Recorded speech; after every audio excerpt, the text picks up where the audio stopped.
and welcome to the Hearts Afire Podcast. Yesterday marked the beginning of Catholic Sisters Week, an annual celebration that highlights women religious, their accomplishments, as well as their influence on society. And for today's episode, we will be joined by Blauvelt Dominican Sister Rose Ellen Gorman, as well as Sister Valorie Lordi from the Dominican Sisters of Sparkill, to have a candid conversation about religious life today. Before we get to our discussion, I'd like to remind you that whether you're watching this episode live or listening to it on a podcast, make sure to never miss an episode by clicking the subscribe button now. We appreciate your support of the Hearts Afire Podcast. Now on to today's discussion with our guests, Sister Valorie and Sister Rose Ellen. Thank you both for joining us today and welcome. Welcome. Thanks. Good to see you. And first off, I'd like to just recognize Sister Rose Ellen, who came in and saved the day for us at the last minute. As some of you might have known, originally Sister Joanne Faillace was supposed to join us for this podcast, but unfortunately had to pull out at the last minute, and we wish her a speedy recovery. And, our thoughts and prayers are with her, but we're so grateful to have Sister Rose Ellen with us. And before we dive into our questions, let's, Sister Rose Ellen, Sister Valorie, starting with Sister Rose Ellen, please introduce yourself to our listeners. Good morning, everyone. I'm so happy that now I can add to my resume that I'm a podcaster. I never thought it would happen. But I am Sister Rose Ellen Gorman, a Blauvelt Dominican for 66 years. Imagine, I can't imagine it. I'm one of 5 children. I had 2 brothers who were diocesan priests and 2 sisters married with children. And I grew up on 139th Street across from the post office. For those of you from St. Luke's know where I lived. I attended St. Luke's Elementary School and St. Nicholas St. Valentine High School, where I met the Blauvelt Dominicans. I am presently retired and volunteer in the Mother House 2 days a week. I live in the Bronx, across from the Botanical Gardens, and on the campus of Fordham University. That's all about me. And what about you, Sister Valorie? Well, here's a Sparkill Dominican, but also from the Bronx. As many of us are, I'm only in religious life for 49 years. So I'm officially still part of the youth group, the way things are going. And we can talk about more of life and in this sacred journey into the life of a Dominican. And I'm just so privileged and happy and honored to be with my family, my Dominican family here today. Well, thank you, Sister Valorie. And as you know, people are watching this live, and we already got a few comments. Jim Salerno, who's watching on YouTube, commented and said, "Yeah, Bronx." So that's a shout out from the Bronx to Right. 2 fellow sisters from the Bronx. And, let's get into it. Starting with Sister Valorie, what made you decide to enter into religious life? That is a very deep and mysterious inquiry. I grew up as a public school kid and didn't know anything about sisters or nuns until I went to Aquinas High School in the South Bronx, and which changed my life. I met the Dominican sisters. I was completely involved in the life of the school, of the gospel, of preaching, of teaching, of the relationship, of the witness of those sisters at that time, to their commitment and love for us and love for the earth and love to serving people. And it led me to into a path of volunteering with the poor. And that really came together. I went with Sister Jerry McGinn to Appalachia in volunteering with poor children. We then went and started to volunteer in southern Mexico, connected with the Jesuits, and I began to volunteer there with Sister and also with others in one of the poorest areas of incredible poverty and injustice on this earth. And I struggled. I also found my vocation as a public health nurse and as a minister of healing. And I struggled to find my way to express God's call to me, because in Mexico and in the poor and in the Lower East Side, where I also volunteered, I encountered the living Christ. I encountered Jesus. I encountered the cry of the poor, and it lit me on fire.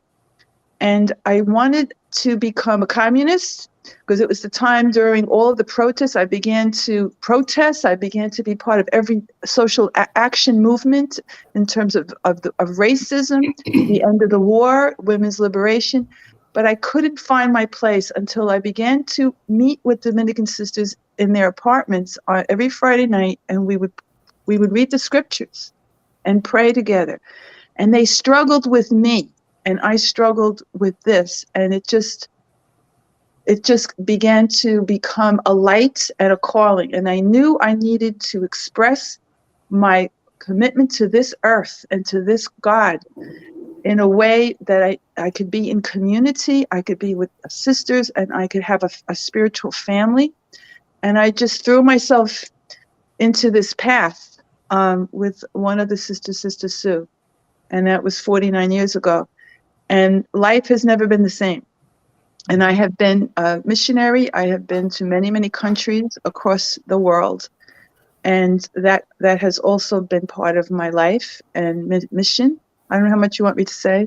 Mm-hmm. So there is a great, great journey here, and a great privilege and a great mystery and an incredible path to be among this lineage of St. Dominic. And I could say a lot more. So I'll let Sister Rose Ellen speak now. Well, no, that was a lovely answer. And, I'm sure we could talk about this for hours. And oh, yeah. People that know me know about that, too. And now on to you, Sister Rose Ellen. Well, my call wasn't extraordinary. I didn't have a vision. I wasn't thrown off a horse. But I felt that I believed that the seed of my vocation was planted in the family of Rose and Patrick Gorman. I was hesitant to follow the call, but all I knew was that I wanted to be a Dominican sister of Blauvelt.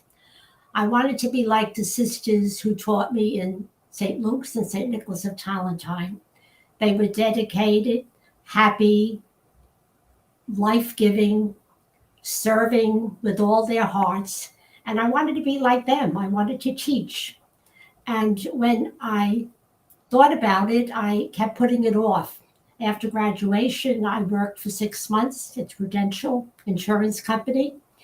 And then all of a sudden something said, you have to move. So I approached Sister Miriam Camillus, and she was very surprised that I asked her to sponsor me as a Blauvelt Dominican. And she was happy to have another postulant. And I entered and have never regretted a moment. And the rest is history. Amen to that. And, moving forward from vocation, and, both of you have unique ministries and have had unique ministries. So tell our listeners about your ministries, both past and today, and as well as how they relate to the congregation's mission. So Sister Rose Ellen, let's start with you. Okay, well, the 4 pillars of prayer, study, community life, and ministry, I hope were part of all the ministries that I experienced. I had many ministries in my 66 years. I began as a teacher of elementary school, mostly the first grade. Then I moved into high school. And then after that, I was asked to go to Father Lopez High School in Daytona Beach, Florida, a diocesan high school. I was principal there. And I came back to New York and became principal of St. Nicholas of Tolentine High School in the Bronx, my alma mater. Unfortunately, I had to close it in 1991. And after that, I was at Sienna House, a homeless shelter for women and children. I was the education coordinator. And then I became Secretary General and counselor. And after that, I was unemployed. And I thought I would be getting all kinds of office of opportunities, and I received nothing until Sister Ellen Reeder approached me to help her at Highbridge Community Life Center, and I was deeply indebted to her for that. I stayed there for about a year and a half, and then Sister Martha Cummings, who was the Sister of Charity and administrator of our infirmary, asked me to help her out. And I went there and remained there with her as assistant, and then became administrator when God called her home after a battle with cancer. And then with new leadership, I was retired from that position. And then I presently volunteer 2 days a week in the Mother House in Blauvelt. So you've done it all. I've done a lot. And I'm grateful for every opportunity that I have received. You know, everything from education to healthcare to, you know, working in the nonprofit sector. And, Right. you know, you really have made your mark. And also I'm on the board of Talentine's Isaac Community Life Center since its inception. I've been the chairperson. And also I'm on the board of the Bell School for the Blind. So I'm still involved in a lot of ministries. You're keeping busy, and now you know podcaster is your newest. I know. I'm delighted. Title. So, and you know, let's move forward. Sister Valorie, what about you? Okay. Well, I'll start where I am right now. For the last 8 years is back where I started from, in St. John Chrysostom School in the South Bronx on Hoe Avenue in the poorest congressional district in the country. And we are still there. Sister Mary Elizabeth's our principal, and we are pre-K to 8, and we're still alive and teaching and preaching the most excellent ministry of education and religious education. And I'm there as a public health nurse. And my background, I moved in there almost 50 years ago when I was a nursing student at City College, and I began to follow this path of service to the most needy and poverty-stricken and suffering of this earth. And I got a degree and a certification in public health, but at that time, I was homeless. I didn't have a place to live but I was very close to the sisters from Aquinas, who were in Sparkill, who were living in the Bronx, and they became became my teachers and my guardians and my anchor.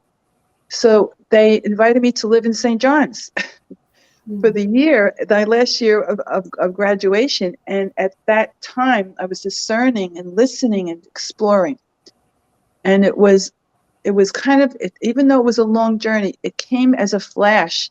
This is where my God is bringing me. This is my spiritual family. This is how I can express the dedication and the connection to the gospel call. And I entered Sparkill at St. John's. So many, many years later, I had traveled all around the world and wound up back in my roots there, which is an amazing, amazing journey. My path has always taken me to places of world crisis. And very soon after I entered, the Cambodian crisis happened, and there were 4 million people killed by the communists in Cambodia, and they were refugees. And I was in the middle of, I was studying at Mary Knoll Seminary. I was getting my master's in divinity because I have also a call to cross-cultural ministries and also to healing, spiritual healing. And I asked the community to let me go there. I didn't even have final vows then. I was living at St. John's. And our sisters and the leadership then, and my sponsor, Sister Jerry McGinn, and my band, Sister Sue, gave me so much grief about it, but so much support. They just gathered and said, Val, it's scary, it's unsure, but we're gonna support you in going by yourself to International Rescue Committee. And I went, and it was supposed to be a 6-month tour. So I went across the world. We started working in the refugee camps on the Thai-Cambodian border for 40,000 refugees. And it was the most of such suffering and devastation. From there, a little thing happened that I got shot there, and very, very, very soon after I was there, and I was hospitalized in Bangkok, and they wanted me to come home. So the president and our executive team at that time, my sister Jerry, please, you have to come home. You have to come home. And I'm like, I'm young then. I'm like, why do I have to come home? And I'm only shot in three. I was shot 3 places. Like 2 are here, my arm. And why do I have to come home? I'm in the hospital. I'm doing fine. We have had a legacy of also in Sparkill of a great gift of being ministers in Pakistan for over 60 years. So, and I always wanted to go to Pakistan. So I said to them, Jerry, Sister Marie Jean, please, can I just go to Pakistan to recover? It's much closer than New York. So they were like, what? Because this is how I am. So they allowed it. So it happened. And I went from the hospital and I spent a month in Pakistan with our sisters in 3 of our missions and with the most amazing sisters and people. And we were with the schools, and we were with the poorest of the poor in the busty areas of life. So it changed my life just to be be with something that I dreamed of. And then I went back to Cambodia and Thailand, and I finished the 6 months. And then on the way home, I took the long way home. And I had met Mother Teresa in the South Bronx, but I went to Calcutta on the way home. And I volunteered there with her for a little while in Calcutta, and then made my way back to the States. And one of the most incredible things that happened in our congregation, this is how we are as Sparkill Dominicans, as Dominicans. When I got back, the Cambodian refugees started to come to New York. And as a public health nurse, I was working with the poor and the Latinos and the people of all the different ethnic groups in the city. But now the Cambodian are coming back, and I'm very good with language. I could speak Cambodian, and I started to volunteer with some of our other sisters to help them get into their apartments and healthcare. And they said, Sister Val, would you speak at our community council about the Cambodians? So I'm speaking at this group, and the next thing I know, at lunchtime, some of our sisters, including Sister Jean Marshall, said, Val, I'm going to start an agent. I'm going to start to minister with the Cambodian refugees. And from that day, she worked tirelessly and developed the Asian Center over at Talentine. So all these seeds of connection. I went back, and so in between, I worked as a school nurse, a public health nurse at Scanlon. Now but in between there, we had Haiti had their first earthquake in 2011. And this is how God works with me. And this is how my congregation supports this kind of movement. And I was sitting at a meeting in Sparkill. I heard about the earthquake. By the next week, I was trying to volunteer to go to Haiti by myself in the earthquake. I didn't want to go with an agency. I needed to go as a Dominican. I needed to go as a minister and also as a nurse. And I found a connection with the Sisters of Charity. They were already going.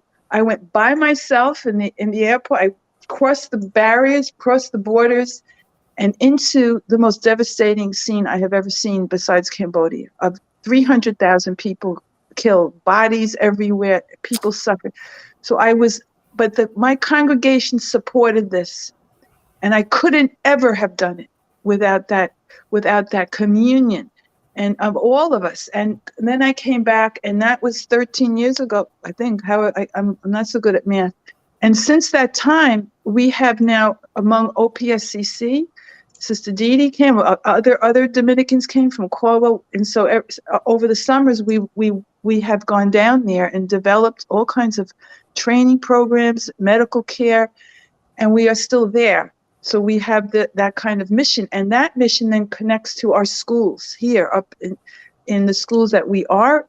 We can share this with the students, with the teachers, with the sisters. So these are the kinds of activities that keeps me out of trouble. But in the trouble. So it's good trouble. It's very good trouble, and it's been a beautiful communion of all of us together now, growing together as OPSCC. We're growing together as a congregational communion, working and dreaming and being called to the next phase of what is our religious life? Where are we going? But it's all about the mission, and it's all about the gospel, and it's all about love and putting everything that we've got into this, and we're in it together. Absolutely. And I think that's a perfect segue into our next question, which shifts towards vocation. And, starting with Sister Valorie, what would be your 30-second elevator pitch to convey the pros of entering religious life?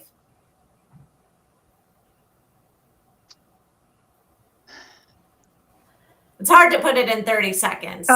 Yeah, because if you want the adventure of your life, if you are meeting the Christ in the world and in your heart, if you want to leave your nets behind and your boats behind and leave everything, come and see to serve and to be empowered and inflamed by the mystery of the gospel call with this mysterious journey as we move into an unknown future of Dominican life. Mm-hmm. Great. And what about you, Sister Rose Ellen? Well, after listening to Valorie, I would think any young person thinking about a vocation today would consider it very greatly, because one pro of being a religious is that you will live in community together with people who have similar beliefs and desires. And you will be accepted as you are. You will have opportunities, experiences of prayer, and you will be able to explore different opportunities, like Sister Valorie just explained. These opportunities are available to all in most religious communities, and especially the Dominicans. We're so proud of our leadership, allowing us to move ahead and into the places that not many people would go. And Valorie, you deserve a lot of credit. You are wonderful. You are doing something that I could never do. But thank God that there are sisters like you in our Dominican communities who are willing to do that. But, I couldn't do what you have done. Believe me. I know. Well, I think God has a special plan for each of us, and we just have to accept what we can do and how we can do it, and we do it in the Lord's way and for His honor and glory. So, to anyone thinking of religious life, try it. I think you'll like it. No, absolutely. And, one of the great things about Catholic Sisters Week is that it highlights all of the different sisters, your ministries, your contribution to society. Many sisters do wonderful missionary work that, never really even gets recognized, because many of the sisters, just go to their ministries and live in community, and they don't like the recognition, but they most certainly deserve it. And we also, too, as we mentioned, we are streaming this live, and Cheryl on Facebook wanted to give a shout out to Sister Dominic Marie McDonald, who is a sister living in Blauvelt. So we will gladly pass along that message to her. Let's move on to our final question for today. So Sister Rose Ellen, we'll start with you. What memories do you hold most dear when reflecting on your life as a Dominican sister? Well, I remember the day I entered, I had no idea what religious life would be like. I just entered. I wanted to be a Dominican sister of Blauvelt. But I learned that I was able to live with sisters who were prayerful, who were committed, who lived their life in extraordinary ways. And I'm just so happy and grateful to my community for all the opportunities that I was given as a Blauvelt Dominican. Some of our ministries we were sent, we were not asked. Others we were asked. And one ministry I particularly enjoyed was being in Daytona Beach, Florida, near the ocean, and Daytona 500. and all the motorcycles that we hated to see coming in February and all the college kids. But that's one memory I've had, and I am so grateful for it. I would never have gone if I wasn't asked. So I am so grateful to the community for supporting me through the years in my ministry, in my life, in the good times and in bad, until death do us part. Amen to that. And what about you, Sister Valorie?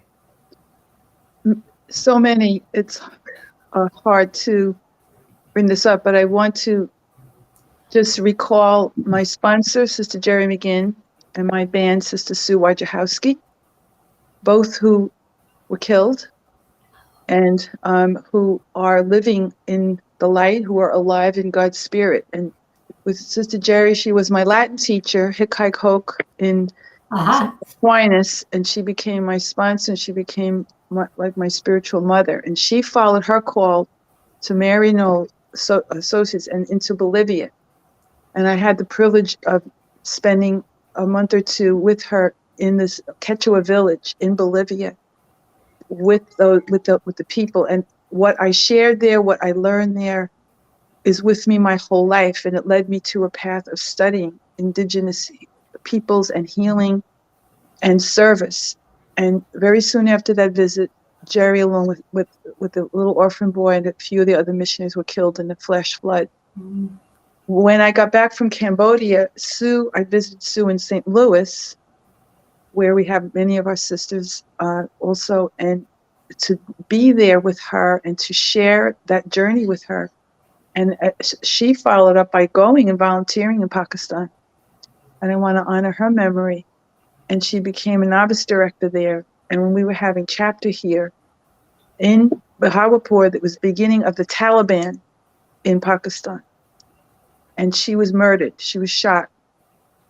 And we found out later that the guy that had connections with this growing group there. And we're still in Pakistan. And the third, besides the South Bronx and the city, our city, the other area that is with me is our sisters having decades of mission in the Native American tribal reservations in Montana, and the privilege of being in Rocky Boy with Sister Margie, and to visiting the other sisters there in Hayes, and it changed my life. And it's the everydayness, and on top of everything, it's the everyday witness of every single one of our sisters and associates that inspire me, keep me alive, and bring hope. And we will continue. We will continue. I just want to show you, this is something from our last chapter. I don't know if it's backwards. No, you have it the right way. This is who we are. And I carry this with me day and night. And this is coming from our hearts, our spirit, who we are about. And right now, it's the cry of the whole earth. Right. The whole earth is groaning.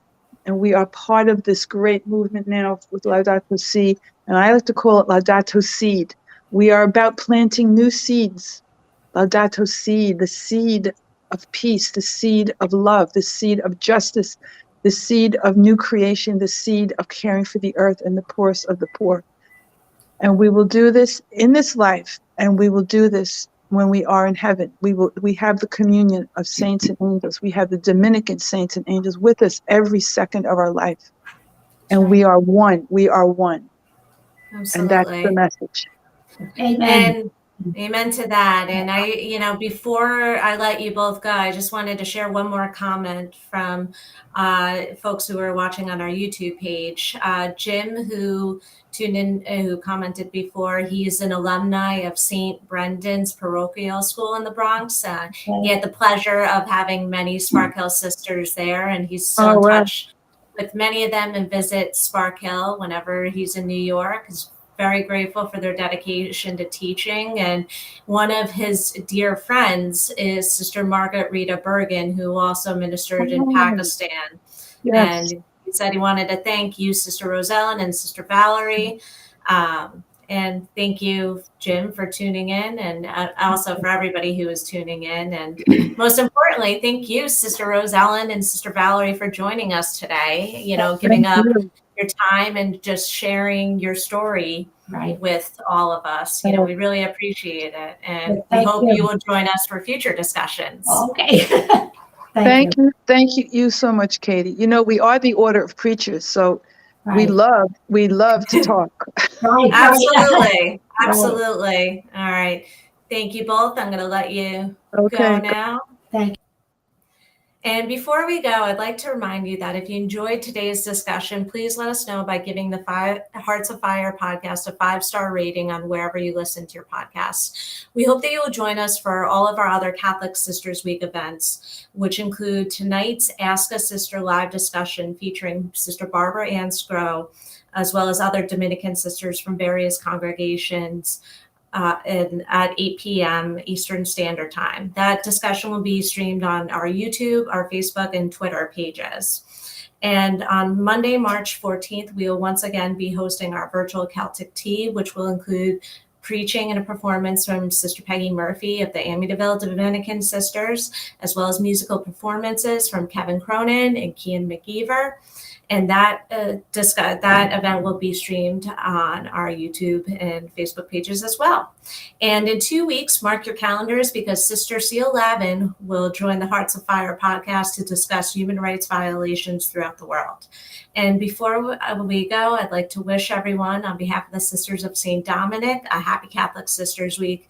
And thank you again for tuning in today. And please know that you are in the daily prayers of our sisters and associates.